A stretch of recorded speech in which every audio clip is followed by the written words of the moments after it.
pozdrav še z moje strani.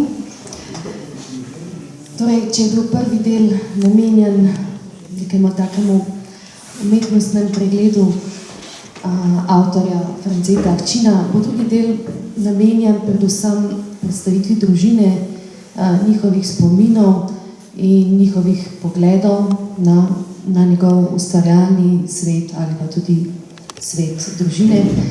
In kot prvo moram se zahvaliti vsem, ki so prišli danes na ta večer, tudi vam, obiskovalcem, ki ste v bistvu se v tako velikem številu udeležili in prisluhnili tej temi.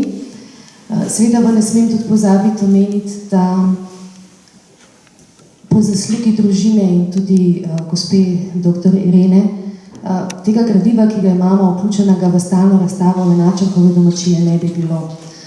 Tako da smo vsi zavihali rokave in vsak je prispeval svoj del, tako da smo res zaključili, zaokrožili predstavitev Franceta Ahčina, ki je pozorela že desetletja, da se pač predstavi v takšni obliki, kot smo zdaj uspeli.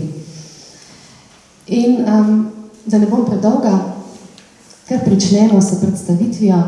Torej med nami so gospa Milena, žena Franceta Ahčina, potem poleg še sin Juan, ne vem, če lahko rečem, da te kličejo Vanek. Okay. In seveda Lucia, hči, Lučka po domače.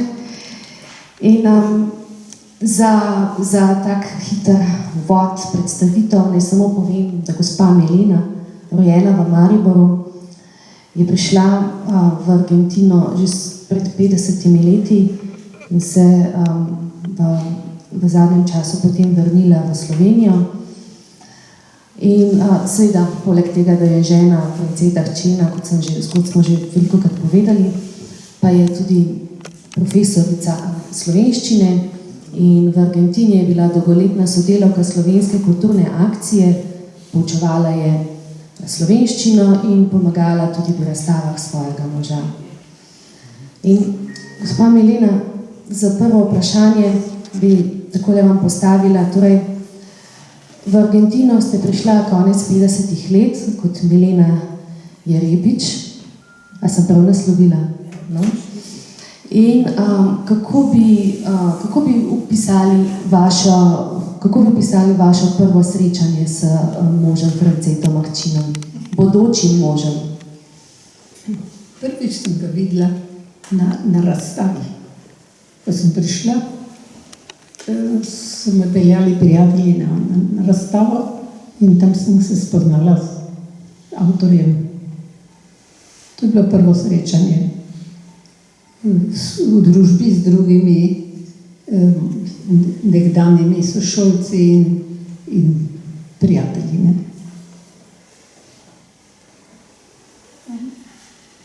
Posebnega nisem tako razvedla v tistem prvem srečanju.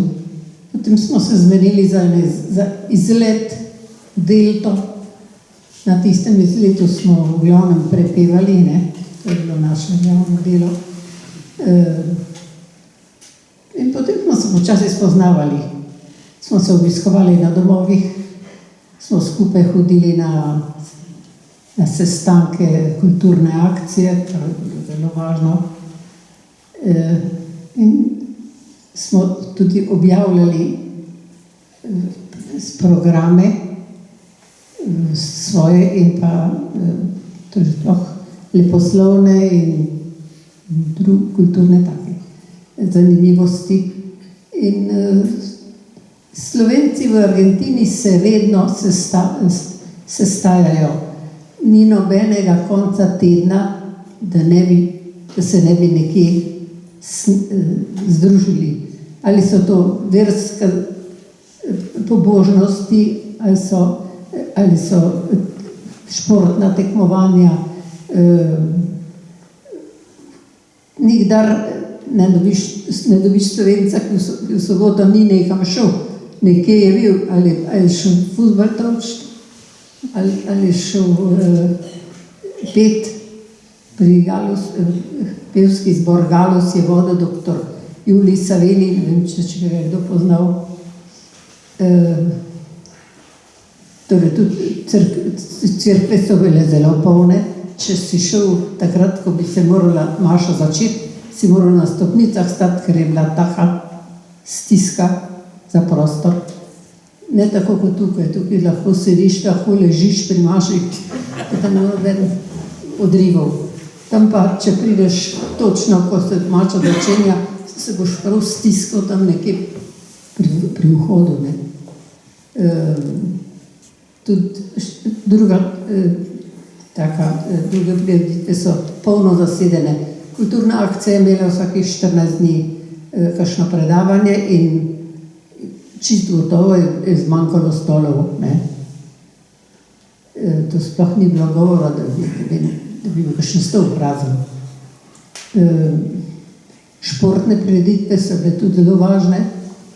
Mladina je bila zelo navdušena, so imeli tu svoj primeren prostor. Duhovniki so pripravili v tistih slovenskih centrih okolici mesta lepe prostore za šport, za kakšne igre so imeli. To je bilo zmeraj nekaj zabavnega. Torej ni manjkalo tudi postrežbe, ženske so prinesle vsaka svojo umetnino in je bilo zelo zanimivo in vabljivo. Gospa Milena, Ja. potem sta s Francetom začela svojo pot in sta tudi zgradila svojo hišo v 60-ih. Svojo hišo sta v predmestju Buenos Airesa zgradila. In kakšni so vaši spomini na to takrat, ko sta gradila hišo? Na našo hišo. Jaz sem imela eno srečo, tam v moji službi so me poslali v en tečaj, ki sem ga sicer uspešno končala, ampak potem ga nisem rabila, ker so imeli svoje potrebe, so dobili drugega specialista in so mene odpustili, kar je meni zelo uvajalo. Sem dobila odpravnino, ki je bila večkrat 15-krat večja, kot je bila moja plača. Se pravi, s tistim sva si potem lahko začela graditi hišo. Sva kupila zemljišče, že na majhno hišco, pa bazen seveda, in potem sva, tam nekdo pravi, da so nam Slovenci pomagali, ne da bi pomagali finančno ali pa sploh. Kadar sva iskala delavce, sva iskala Slovence. Sva plačevala tako kot drugi ali pa boljše, ampak je bil slovenski ambient, na slovenski način dela in tisti Slovenci so včasih ostali tudi potem čez noč, je prespal, pa bom jutri še naprej delal. Zelo po domače je bilo in smo na ta način zelo lepo izdelali hišo. Veliko, ne takšne majhne luknje, kot imajo navado, ampak naši prostori so bili ogromni. Nas je lahko 20 ljudi navečerjalo, ali pa pevski zbori so tudi včasih prišli. Je bilo drugačen način življenja, kot so bili tam navajeni. In Slovenci so zelo radi prihajali. Ne samo bližnji, tudi Korošci so prišli k nam večkrat, Insko, pa Osprnik, pa tele. Potem misionarji, Kokal je prišel od Afrike, je prišel k nam na obisk in smo se dobro razumeli. Tako da, kar se tega tiče, imam lepe spomine na našo družbo. Se nismo nikogar otepali. Kdorkoli je prišel, lahko je bil Debeljak s svojo puščobo. Debeljak je bil drugačne sorte, ne. Ni pel, ne, ampak poslušal je pa rad. Dobro, in sploh smo se zelo dobro ujeli. Kulturniki, pevci in drugi so še zmeraj radi pridejo. Tinko, Marko pa Bernarda sta del naše družine skoraj. Tako da imam zelo lepe spomine in nobenega neprijetnega, ne? Na tiste dneve. Gospa Milena, kaj pa tovarna keramike? Ko je odprl tovarno keramike, a lahko kaj več poveste o tem? Tovarna se pa je začela bolj zelo z majhno rečjo. Je kupil na staro peč, tako, ki je bila pol kubičnega metra, in je postavil tam eno opuščeno tovarno, tam sedi batata. Sedi batata, ne veste, kaj je, ne? Marmelada taka. In tam not je postavil eno staro peč električno, pa gledal, pa ni vedel, kako bi zdaj naprej. No, je dobil dva prijatelja iz banke, da sta mečken z denarjem pa posojili, priskočila in so začeli potem v tisti peči delati najprej ploščice za oblogo tal, pa sten, potem pa počasi tudi šalčke, pa vazice. In tako se je potem razvilo do ene take tovarne, ki ima danes okoli 50 ljudi, morda malo manj, in kar dobro funkcionira. 50 ljudi, ki ima stalno delo, je v Argentini že kar ena lepa stvar. Koliko časa je pa delovala ta tovarna keramike? Koliko dolg časa je delovala? Ja, še zmeraj deluje, zato ker ko je France umrl, je njegov družabnik obdržal in verjetno dela naprej, ker delavci so se naučili, zelo dobro delajo in uspešno in se dobro prodajo. Verjetno delajo še naprej. Jaz se ne zanimam, ne. Lahko malo pojasnim. Takrat, ko je oče umrl, smo tudi tovarno izgubili, dejansko tovarne ni bilo več. Tako da včasih nas tudi spomini malo okolj prinesejo. Želja je, tovarna je bila uspešna, dokler je bil oče živ. S tistim dnem, ko je pač do njega ni bilo več, tudi tovarna ni bilo več.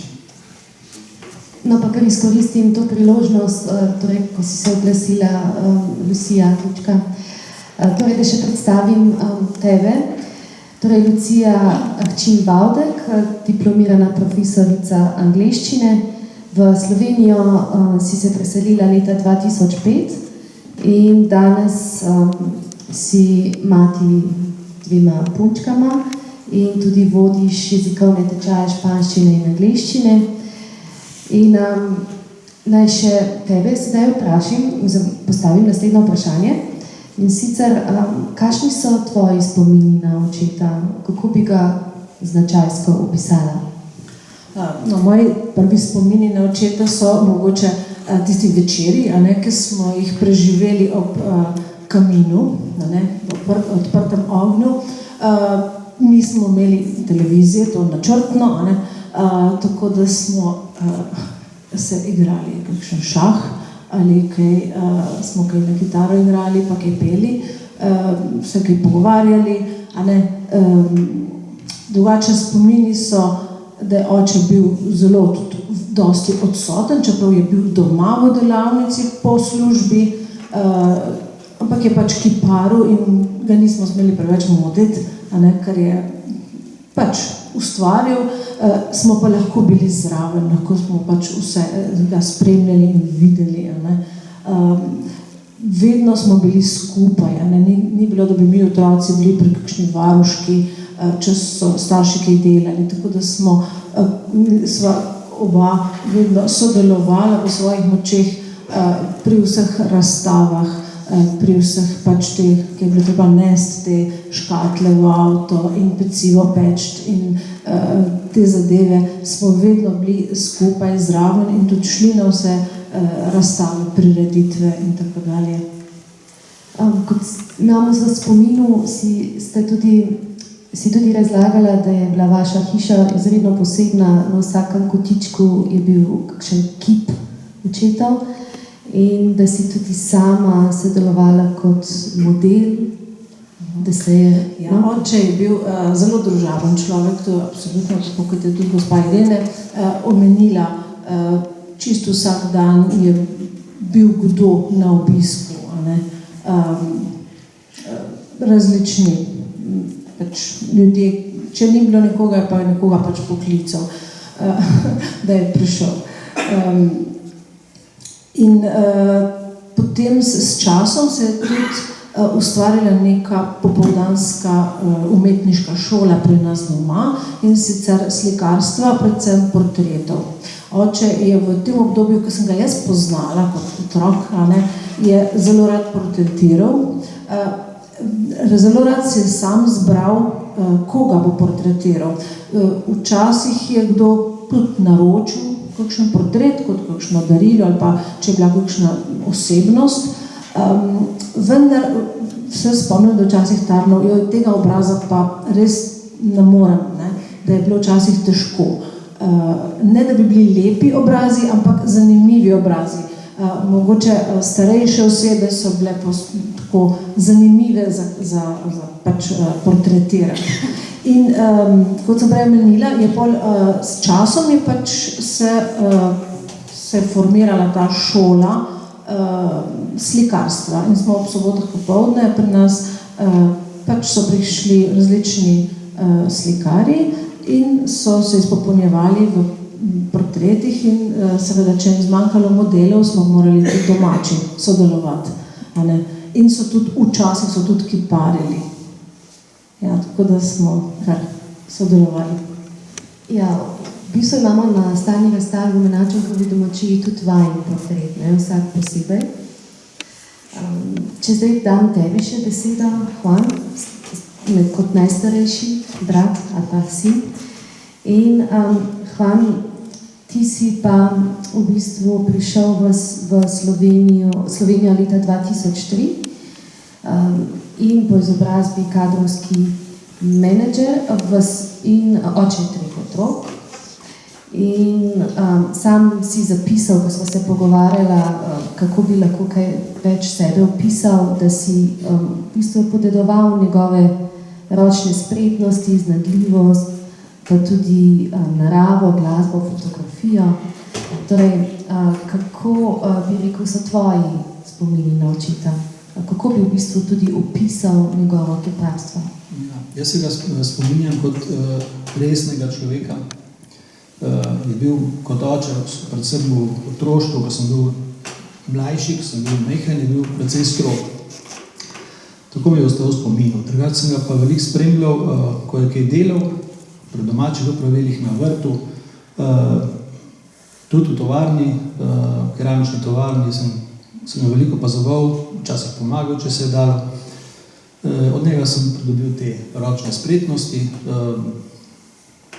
V glavnem pri nas se je vse naredilo doma, ker se je dalo čim boljš, redko kdaj razen kakšnih zidarskih opravil smo vse sami naredili. Tako da tehnične zadeve smo v glavnem, za te tehnične zadeve smo sami poskrbeli. Oče je bil, tako kot je Lučka že povedala, zelo družaben, sproščen človek, preprost. Vedno je bil kdo na obisku, tudi za dalj časa, včasih par dni, kakšen teden.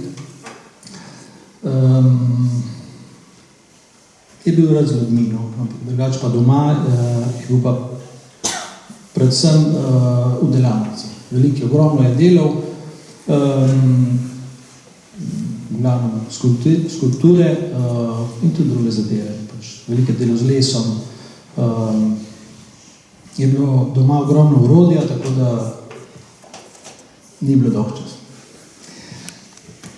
kako bi pa opisal, kako si ti doživljal njegove ekipe, a pa jih mogoče danes doživljaš? Težko bi rekel. Težko je zato, ker sem gor zrasel v takem prostoru, kjer je bilo ogromno ekipov in je bilo na nek način je bilo že preveč. Recimo, kot da bi imeli doma muzej, slavnikarski muzej, recimo, in težko pol govorim o slavnikih. Kakšna dela so mi zelo všeč, res ene hranim kot neko pač zelo pomembno stvar, vezano tudi na spomine iz otroštva verjetno. Zelo je bil ustvarjalen, ogromno je delal, meni so predvsem pri srcu mene vleče les, tudi to mi je najbolj všeč in verjetno so mi zaradi tega tudi njegova dela iz lesa najbolj priljubljena. To vprašanje bo v bistvu namenjeno obima in sicer torej, vašemu očetu se je nekaj mesecev pred smrtjo dejansko uresničila njegova dolgoletna želja po vrnitvi domov in takrat je razstavljal v Ljubljani, v Domžalah, tako kot smo že slišali predhodno. In takrat je tudi svojemu rojstnemu kraju simbolično podaril to zbirko kiparskih del. Ali imata vidva morda v spominu, kako je v bistvu se sploh pripravljal na ta projekt? Sem slišala, da je v bistvu kar zaposlil dodatno delavca, da je pripravil zaboje za ta dela. Se kaj spomnite kaj več o tem, kaj lahko poveste? Ja, predvsej, ko se je odločil za to razstavo, da bo podaril svoja dela domači občini, je začel res intenzivno delati, veliko tudi lesenih skulptur naredil tako v tistem času in je bilo res tempo tak, ta prav, je bilo resna zadeva. Je imel tisti jasen cilj, on je vedel, da dela za to poslati svoja dela v Slovenijo in je pol iz tistih del in ostalih izbral najljubša dela, tiste, ki smo bila najboljša in je seveda pol uresničil to. No, da ne še dodam to, da jaz mislim, da je on celo življenje imel eno zelo veliko domotožje. Predvsem je pogrešal mamo, ki jo je tudi obiskal še, ko je bila še živa in vem, da ga je zelo ostalo, ko je pač ona umrla in ni mogel biti zraven. In jaz mislim, da je celo življenje hrepenel potem, da bi lahko prišel nazaj. Tudi potem, ko se je vrnil po razstavi, je nam tudi rekel, mi bomo nekoč, en dan bomo mi res vsi nazaj v Slovenijo šli. To je bila njegova želja. Res je tudi, da je ta dela, ki jih je on ustvaril, verjetno je, recimo polovica jih je bilo posebno narejenih zato, da jih je poslal sem. Doma smo imeli ta poseben les iz tega drevesa kiri, ki zelo hitro raste in je imel pač prav kose lesa pripravljene, zato da je pač naredil te kipe in je bilo res ta namen, da jih je sem poslal. Moram povedati, da on je kiparil predvsem zato, da so njegova dela šla med ljudi. On je, verjetno je ogromno njegovih del po Argentini, pa verjetno še kje druge, ker je tudi rad komu podaril dela, ki so potem nekam šli v tujino. Tako da večina njegovih del, po moje, je nekje, da so šli v dar nekomu, prijateljem. To ni on gledal kot neka poslovna zadeva, ampak res tisto, da je njegovo delo prišlo v roke nekoga, ki je bilo to cenil. In ja, res takrat za razstavo se je prav zaposlil mizarja, gospoda Hribarja, ki je pač prej kakšna delal za nas, ampak vem, da takrat je res bil verjetno več kot 8 ur pri nas, ker smo imeli pač vse te mizarske stroje in je te zaboje pripravil in je bilo treba res vsak kip tudi obložiti na ta način, da se ne bi med vožnjo kaj razbilo, ali pa da se ne bi med sabo kaj potolklo.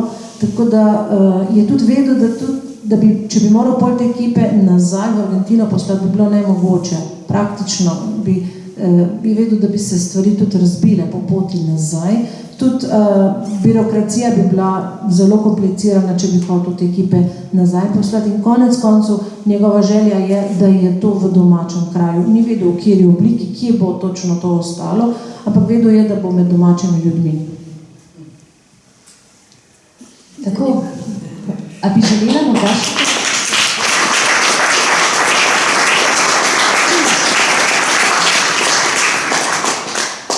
Za zaključek, ali bi želeli morda še kaj dopolniti?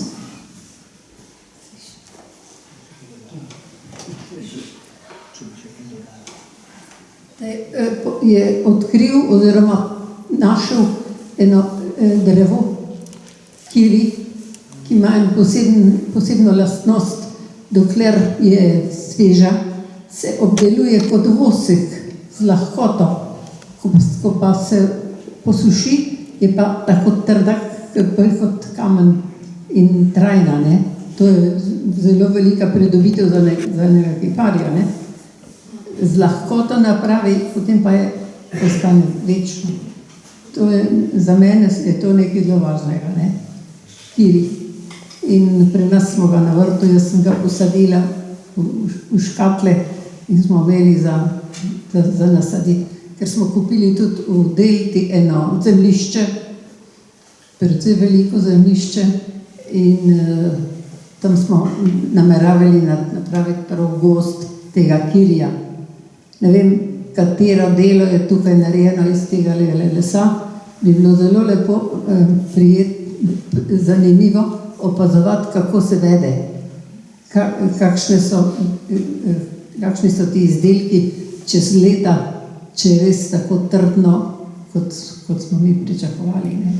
Res je, na naši stalni zbirki so najlepša dela prav ta iz lesa, kiri. Tako je. Deluje z lahkoto kot vosek.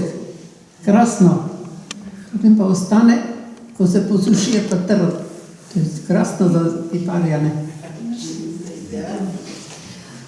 Dragi obiskovalci, imate vi morda še kakšno vprašanje za naše goste?